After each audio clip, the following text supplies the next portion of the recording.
So we all know that Meghan wrote the foreword for the Together cookbook that raised money for the Hub Kitchen, which was set up after the Grenfell fire to help victims and their families. Well, earlier this week she had a catch-up phone call with the women from the Hub Kitchen. But before I get into what was said in the phone call, there's something else I want to draw attention to, because I think it just speaks to the difference in work ethic between Meghan and the other royals. Meghan, as we know, when she gets involved in a project, she really likes to sink her teeth into it and be hands-on and work closely with everyone involved. And now that she has her own team, who no doubt have the same work ethic as she does, all of her patronages and business partners, I'm sure, get regular calls, meetings, follow-ups and updates, just as the women at the Hub Kitchen got. She follows through to the end and catches up with you after to see how you're doing.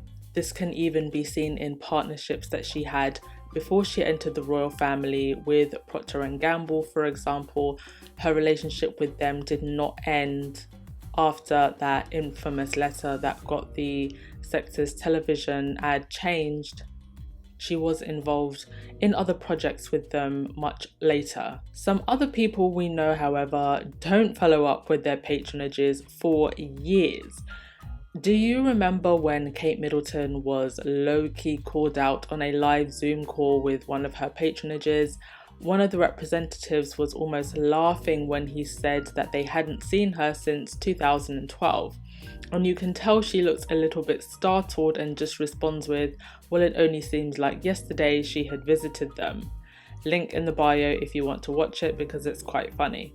You mean to tell me in almost 8 years she couldn't have visited them a few times? What was she doing? Because Meghan pulled off a basket full of projects in only 2 years as a working royal, but Kate can't seem to keep up with her patronages after over a decade of being a working royal and a decade before that of being a royal wife in training.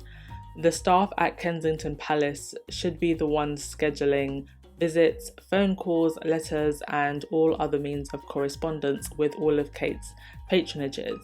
There is no consistency because the Cambridges seem to only be concerned with PR when it suits them, instead of actually building and supporting their patronages. This is probably why 2 of Kate's patronages shut down during the pandemic, whilst Meghan's have soared to new heights. Another thing contributing to that is that the Sussex squad and Sussex fans contribute regularly to Meghan and Harry's patronages, while Cambridge fans seem to just spend most of their time hating on the Sussexes. I've always believed that the real story behind the fake Meghan is a bully claims was that Kensington Palace staff are just as lazy as their bosses and could not match up to Meghan's work ethic. That's why they tried to get Meghan to be 50% of herself, because they're just lazy. They've created a culture where they get to do the bare minimum while enjoying the privileges of being connected to the royals. So Kate can go years without seeing a patron and nobody thinks it's a good idea to maybe book a catch-up session. Somebody make it make sense.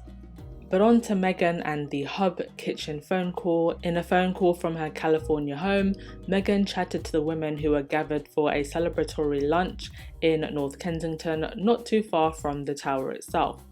In her phone call, Meghan said, "We founded Hub together, and I think what I'm most proud of is what you've all been able to do, not just what we created to meet an immediate need right after the fire. If you go back to where it all began, you just didn't have a place to cook, and people forget that's what it came down to, needing the resources to do what you do well, as we all know because we can taste it, but also do it together, and how the cookbook ended up having the impact we wanted because it raised enough to get you all the help in the kitchen you needed." So the luncheon was to mark the achievements of the women who have launched their own projects since the creation of the cookbook. One of the Hub volunteers, Shireen Mallah, told the Standard newspaper, "It was lovely to have our work celebrated by Meghan. We are really happy to hear from the Duchess. It was just incredible. It really encourages us to continue in what we have been doing and makes us feel quite proud of the work we have done and the projects we have been running. It's quite impressive to have the support from Meghan. For us, it is just our normal lives. It is massive for us. The next days of our lives are just the same, but we know that someone as famous as Meghan is backing us. It is really lovely. When I hear how excited, happy and proud they are of what they've done, and they should be very, very proud, it really just brings home how nasty the British tabloids were, particularly the likes of Camilla Tominey, who wrote the most despicable hit piece when Meghan got involved with the hub. It wasn't just a hit piece on Meghan, I feel it was a hit piece against this whole community, mostly made up of working class people and women of colour who were trying to do their best to lift themselves up after a tragedy. And you would think that for that reason alone, the royal rodents and the nasty press would have just kept their mouths shut and let us have peace this one time, but they did not. They couldn't help themselves, and they spread lies and misinformation and tried to bring this project down. But nonetheless, it has been successful and continues to be successful. All this time later, the book is still having impact, and the women, it seems, have gone on to do their own projects as well, so lasting impact throughout the community.